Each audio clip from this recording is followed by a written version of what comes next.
Hello，大家好，我是狮子鱼，欢迎回到我的频道鱼儿说。如果你是第一次来我的频道的话呢，这是一个以说话为主、观点分享的节目。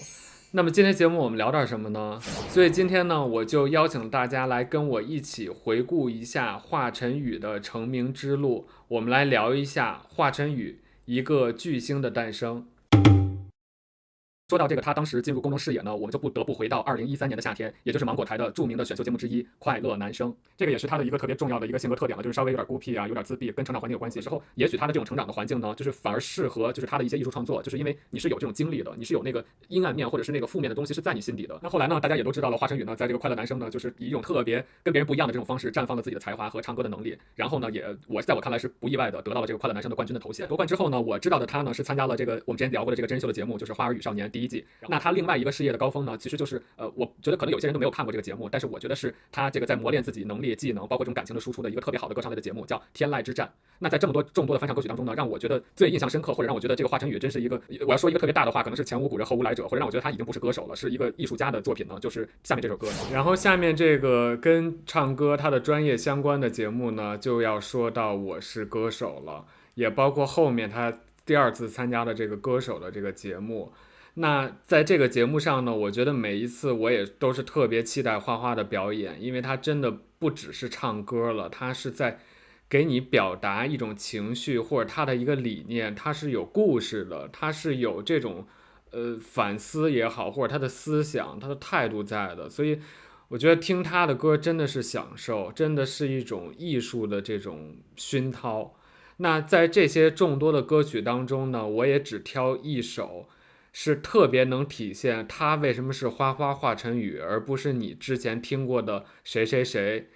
那么独特，那么不一样。而且呢，我不是也之前卖关子吗？就是说他参加快乐男声的时候，当时给尚雯婕、蔡国庆、陶晶莹表演的那个无字歌，他的那个旋律是什么？其实对应的就是他后来参加《我是歌手》时候演唱这首歌曲的这个雏形。那也就是他翻唱的《假行僧》，版权会不会影响啊？但是我们先这么听一下。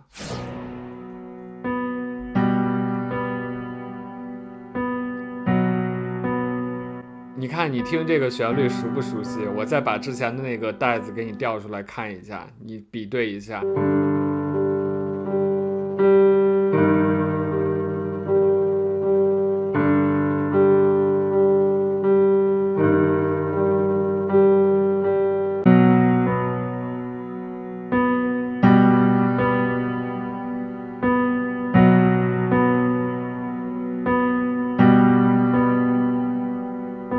就是一样的旋律，而且其实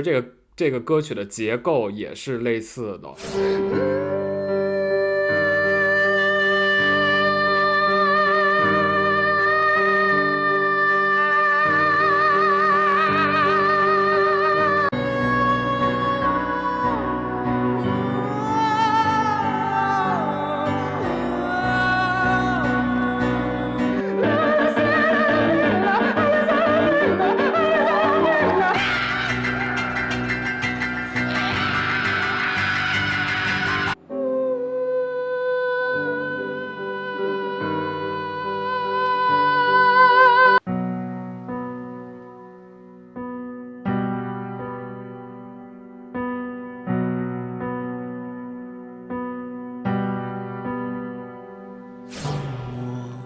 就请你吻我的嘴。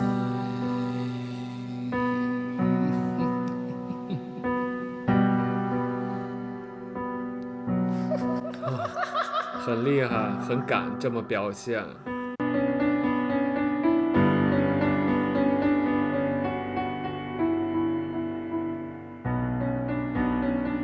就包括这块他用的这个旋律的这个节奏的变化，其实我们在之前的那个无字歌里面也可以听到类似的旋律。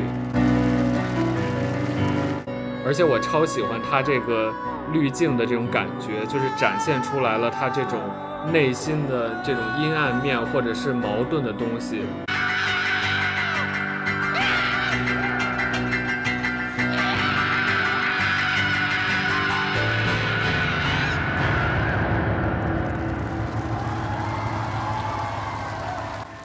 那种宣泄感，那种内心感情的爆发。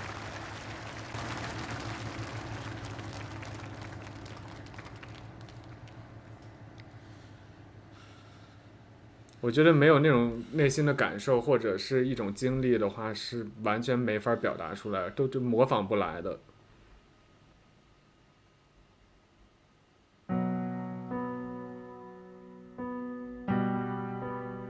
啊，又回到那个旋律。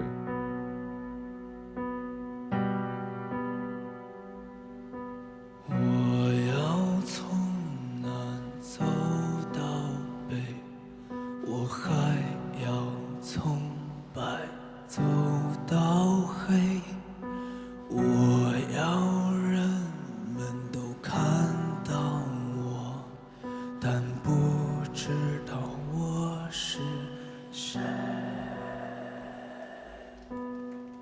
你有没有觉得是另外一首特别直击人内心的一首歌曲？其实我是觉得说，我们每个人都有一个阴暗面，或者都住着一个恶魔。其实这个没有什么难以启齿的，这就像，也许像太极是，或者像我们讲究这个阴阳平衡，就是你有光明的那一面，你也有阴暗的那一面。那在这首歌曲里面呢，华晨宇就挖掘出了自己内心可能阴暗的那一面，或者是一些负能量的那种累积，然后拿出来，就好像他之前翻唱这个《爸我回来了》这首歌曲一样，然后来放大出来，来给你看。这种情绪每个人都有，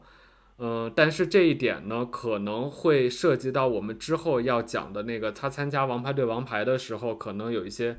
就是当你受到了别人的抨击啊，或者是争议的时候，你的内心的那种挣扎，这个一会儿我们再聊。但是这首歌曲呢，就是特别好的呈现出来了，他作为一个这种感受型的人，就跟许晴那么像，敏感、感性，然后有点理想主义，有点浪漫主义。小的时候呢，缺少足够的爱跟关怀，但是呢，他确实是很向往这些东西，而成长出来一个特别善良的这样的一个人，并没有因为这个离婚的这件事情或者缺少关爱，然后走向了另外一条道路，就是被逼到一个社会的黑暗的那个角落里。但确实从这首歌曲，我们确实能看得出来，他内心是有那种不愿意被别人让别人看到，或者有一些黑暗暗黑的东西在的。然后呢，这种东西呢，我觉得是需要平衡的，就是你不能一个人一直是特别积极的、特别向上的、光明的那种，一定有一个部分，只是你要怎么去跟他相处，包括孤独本身的这件事情，你怎么去跟他和平共处，而不是让这种暗黑的东西来控制住你的这个人。所以呢，我就觉得，歌手里头他唱了这么多歌，这个是让我觉得真的是前无古人后无来者的这种表演，真的是让我觉得，我说他是巨星都说低他了，他真的是一个艺术家，而且是一个特别年轻就有这种创作能力，有这种感知力，然后又能呈现给观众。而且当时我记得他这场比赛的排名还是比较靠前的，好像是第3名，就是观众其实是能感受到的，并不会因为好像那个无字歌这种形式上的这种另类，或者这种不太符合主流审美，而给他一个叉子的这种决定。所以我觉得大家都是能有这种感知力，能感受到的，而能给他这个认可的。要说到我们最后要谈的一个综艺了，就是浙江卫视的《王牌对王牌》。然后在这个综艺里面呢，我觉得一开始我是觉得花花确实可能就像大众认为的一样，不太适合这种综艺的节目，因为我觉得花花没有那么多的综艺感。但是呢，我觉得这个团队真的是一个很好的团队，然后这个导演呢也是这个慧眼识英雄，然后能请到花花来给他营造，包括我们看到这个后面这一季这个王牌对王牌形成了一个王牌家族，就是由这个贾玲、沈腾还有这个关晓彤还有花花组成的这个王牌家族。尤其像沈腾跟贾玲这种，就是他们是这个特别有爱的，或者说特别有喜感的喜剧演员，再加上这个导演组能营造出来一种安全感给花花，所以我觉得在花花在这个节目里的表现真的越来越好，而且让我们看到了花花特别多不一样的一面。但与此同时呢，也能看到更多的他带来的这种歌曲的改编跟翻唱，就是让我们觉得更多面了，就是花花的这个角色就更立体了。但是呢，我接下来要播的这个片段呢，并不是一个特别美好的片段，而是谈到了花花可能会有一些阴暗的时刻，可能陷到了一个死胡同里面，要结束自己生命的这样的一个想法的片段。那这个片段呢，就展现的是说花花自己自述说她跟二姐张歆艺的这种关系，就是像家人一样的这种朋友的关系。来，我们来一起来看一下。对我来说，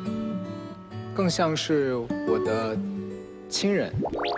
我把二姐当家人一样看。哎呦喂，我真的非常就是喜欢二姐和姐夫两个人，包括这是一个很高的评我喜欢价哈。二姐一家人，我喜欢他们一家人在一起的那个状态。他喜欢那个氛围。对，我很喜欢那个氛围，我就希望他全家人都是，一直都平平安安的，所以就是我不开心是一定不会告诉二姐的。这个我们稍微停一下，就是我其实可以揣测一下为什么花花有这种判断啊，就是说其实也正是因为之前我们反复的说他的成长经历里头是没有这种关爱的，没有这种关怀的。而张歆艺呢，他肯定本身就是一个特别有爱的人，就是特别包容，就是让华晨宇看到了这种他儿时没有看到的那种感情，那种这个包括这个张歆艺跟这个袁弘还有他孩子这种家庭这种和睦的和其乐融融的这种状态是他没有的，他缺失的，所以他很向往。其实这一点呢，我就可以很好的给你举出另外一个特别像的例子，就是汪小菲。其实他当时在《康熙来了》里面呢也说过类似的话，我们来看一下。你很愿意跟亲戚来往啊？我非常愿意和亲戚，你看我跟你表哥表姐多好。对，我不觉得烦，我觉得特别温馨哎。这就为什么第一次我来台湾，很快就跟你姐就结婚了。我觉得这么一大家人，你看娶了一个老婆，还赚了这么一大堆家人，多好啊！所以你是不会觉得这样很累吗？我以前小时候都没这机会累哎。你喜欢大家庭？对，我们第一就是家里就这我自己一个孩子，然后我父母都忙着工作，我很少能见到他们。好，我们看完了，其实这一点呢，就特别好的能体现出来这个逻辑啦、内核的原因啦，就是说你缺什么就补什么，就是你缺失的那个东西，你就特别想得到。所以其实汪小菲也是这样的嘛，因为他小的时候一个人独生子女，然后再加上这个父母他也是离异的这种状态，然后呢父母可能都比较忙，然后缺少一种这种大家庭其乐融融的，但是那种状态又是他本身比较向往的，但是由于各种不可抗力，就是小的时候没有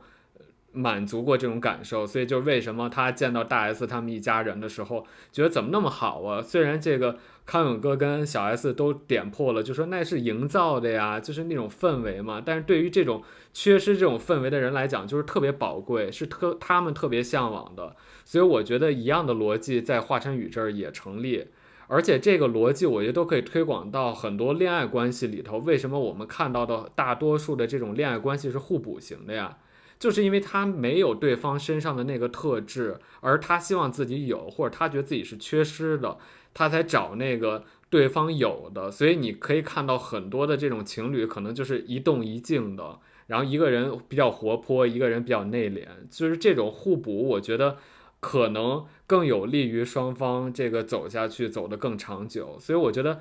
无论怎么样都可以解释为什么华晨宇会那么喜欢二姐，或者喜欢二姐他们这个家庭，就是因为他是没有这样的这个在小的时候没有得到这样的关怀的。所以我也觉得为什么华晨宇就是认了他这个女儿，然后跟这个张碧晨共同抚养他的这个女儿，他应该是一个特别好的父亲，因为他自己小的时候体验过这种缺失感，自己的感受可能在某种程度上被忽略，那他怎么可能说把同样的这种心理感受给他的孩子呢？所以他的孩子，无论我觉得张碧晨跟华晨宇他们之间的关系怎么样，我觉得孩子一定会得到足够的关爱的，所以我相信他一定是一个特别好的父亲。然后我们继续来看他跟这个二姐张歆艺的他们这个片段哈。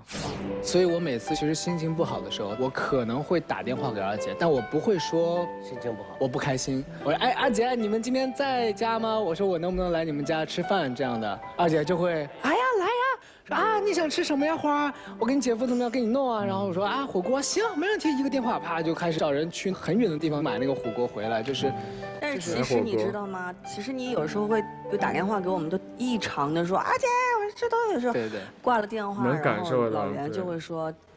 他是不是有什么事儿啊？不太开心啊。他是一个不是很能打开自己的一个人，但是他又是一个心肠特别软的小孩儿。他就说阿姐你怎么样？你喂孩子你累吗？是每天都没觉睡啊什么这个那个的。然后我说没事儿啊，我说你要饿了你就真的好，花花这个人品也是够好的，心也很好。我想吃大闸蟹，进去他特开心，哎呀你们来了什么的，你看我新买了一个什么沙发特舒服，其实那沙发只能坐一个人。我买了一个沙发特舒服，你这俩凳子还是这俩凳子。他家就全是那种很硬的风格，就唯一一个特别软的。跟他那个内心的状态有关系，其实这个就是一脉相承。我最近新写了2首歌什么的，特别好听。然后你们是第一个听众什么的，就听完之后，就里边那个歌词就是什么，曾经想要离开啊，好想爱这个世界，给自闭症、忧郁症患者的。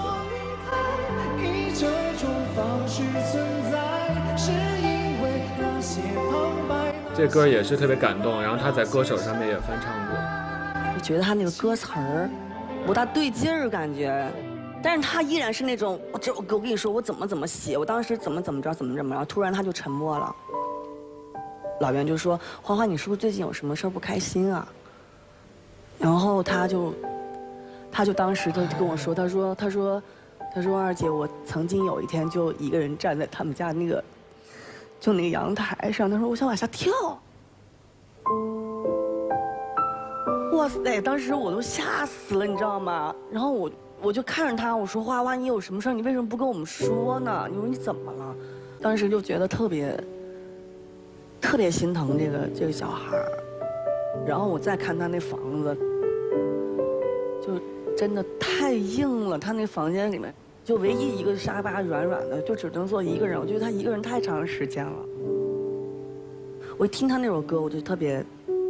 难受。我不知道他经历了什么，他也不愿意跟我说太多，我也不想去问。所以伪装的比较快乐，是要吃东西啊什么？对，各种事情都有吧，我觉得。对。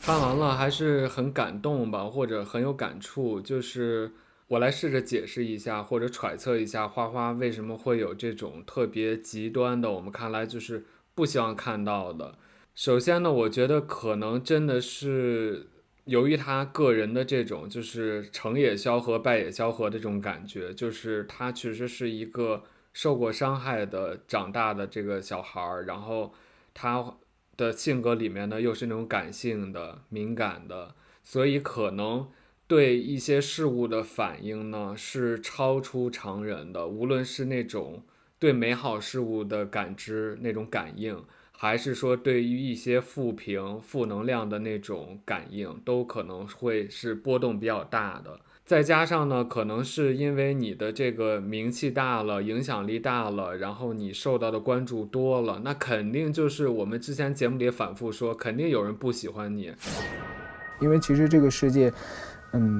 会有点奇怪，就是每一个人都在追求独特，但是当真正独特的东西出现在你面前的时候，你是不愿意去接受它的，你会去否定掉它。而这种不喜欢的声音呢，可能还更多。就是说，虽然可能比例都是1%的人骂你，但是你的这个基数大呀。如果有1000万人喜欢你的话，那相当于有10万人都在骂你。如果这比例是1%的话，对吧？所以有的时候呢，可能真的是我们这人吧，就是一种是不是老是这种妄自菲薄呀，或者是就是老盯着那个负评呢？其实这个很多的这个演艺圈的明星都遇到过这样的问题，100条夸你的，给你点赞呀，给你好评，你不会看到的，你看到的老是那1条骂你的，或者1条指责你的，给你负评的这个言语，然后你就净记这个了，就可能会在人本身也是会波动的情绪上面，就会在你脆弱的时候走进了你的那个内心，把你那个阴暗的那一面，或者是比较负能量的那一面勾出来了。你就会觉得说好像真的是我的问题，或者是觉得活着没有希望，对吧？那另外一点呢，我觉得有可能也是因为就是他的影响力变大了，但是呢现实会告诉你有些东西你还是无力的。什么意思？就是说如果我们只是一个平民老百姓，你有很多事情做不到，影响不到别人，传达不了这种价值以你认为的那个程度和方式的话，你会觉得说相对的可以接受，因为我就是一个普通人。但是他呢已经是这么有流量的，或者是受到这么多人追捧的，可能在某些事情上面呢，他希望的那个世界是那个样子，但是就是会存在一些人跟事情是让你看了会很难过的，或者是你确实不认同，会挑战你的底线的。那当你本身有足够影响力，但是现实又告诉你有些事情你无能为力的时候，那种无力感是特别能击垮一个人的信心的。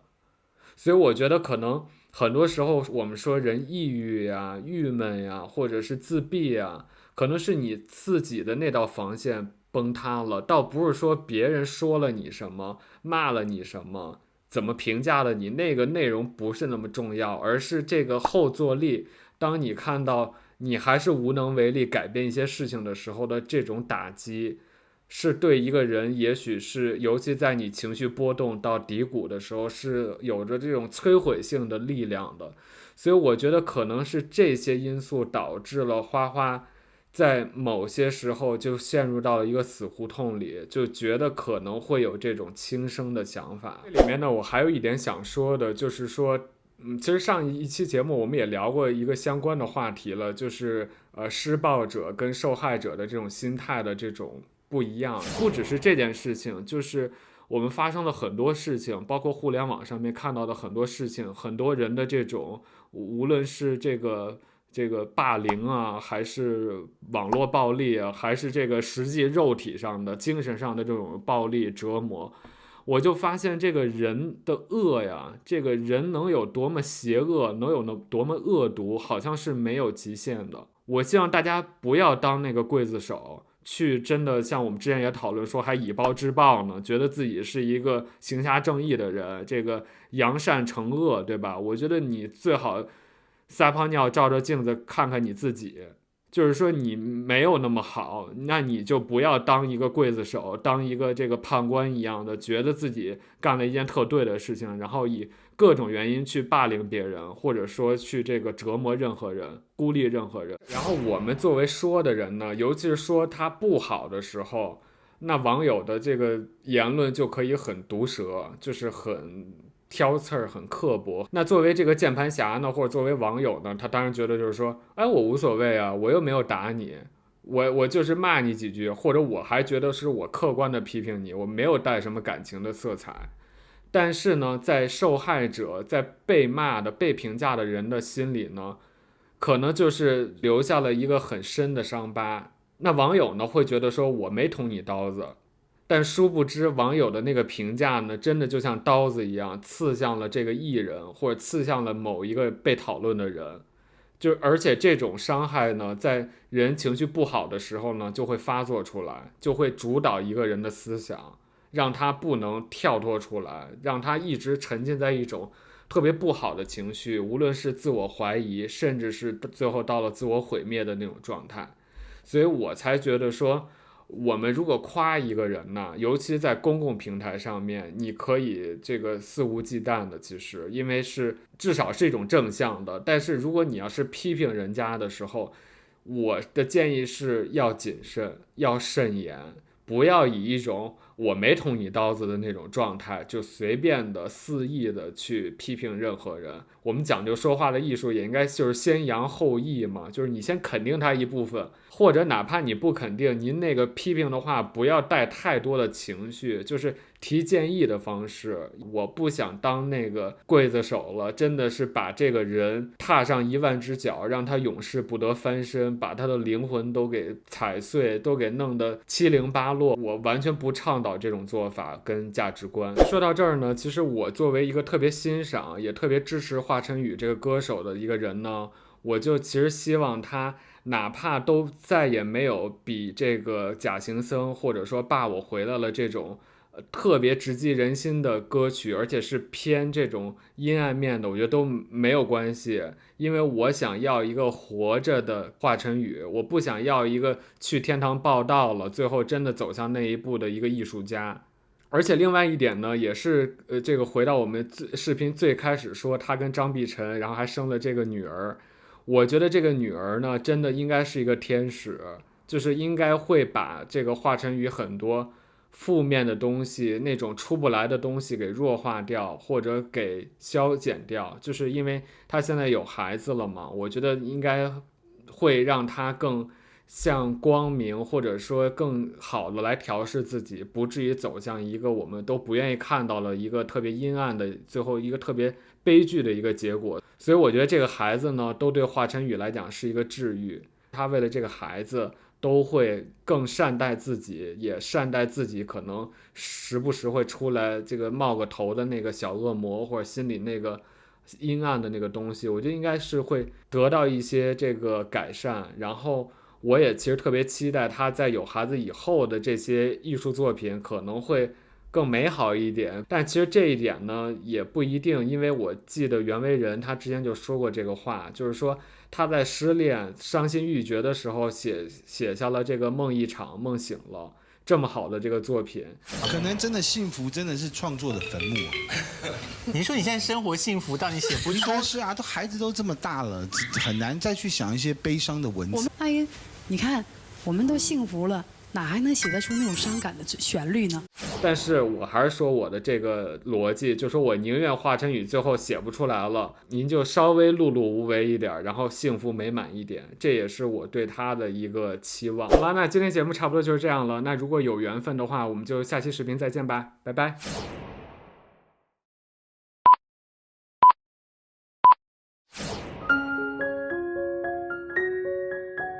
这一期视频我准备了很久，也是目前为止录得最久最长的一期，可能确实是因为喜欢、在意、崇拜吧。可以毫不夸张地说，华晨宇是我最喜欢的中国歌手，没有之一。也从他的成长经历多少看到了自己的影子，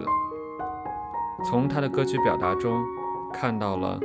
和自己如此契合的价值观和理念。我想说，华晨宇，感谢你生在了我们的这个年代，也感谢时代相对的包容，给了一个让你出现在公众视野的机会。你的表演让我看到了你坦然面对自己，并和过去的自己和解。我亲爱的小孩，为什么你不让我看清楚？我就是我，是颜色不一样的烟火。管你什么看法，我的世界我来孵化。如果你不喜欢听我的歌，请闭上耳朵，接下来要打开杀戒，穿透你的耳膜。也让我看到了你的社会责任感，关爱弱势群体。想过离开，以这种方式存在，是因为那些旁白，那些姿态，那些伤害。我知道你很纠结，但总要学着自我和解。当我再度毁灭后，一切变更纯净，那破碎的感受。I know， 还有你的大格局。浩瀚宇宙中，微妙的像一只蜉蝣。It's far away。我害怕浑浊的天空，巨浪席卷，浪迹一片，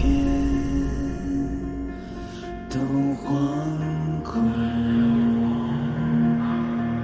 没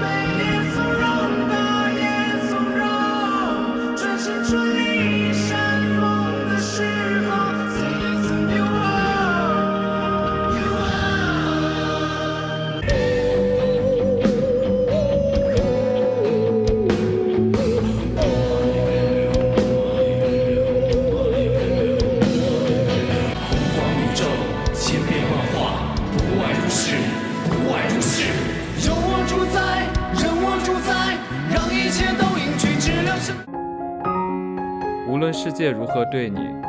你依然愿意报以爱和善意回馈给世界。我欣赏你的纯粹、善良、态度、思想、反思。感谢这个时代有你的存在，感谢你的作品给我带来的艺术享受、震撼、思考。支持你，祝福你。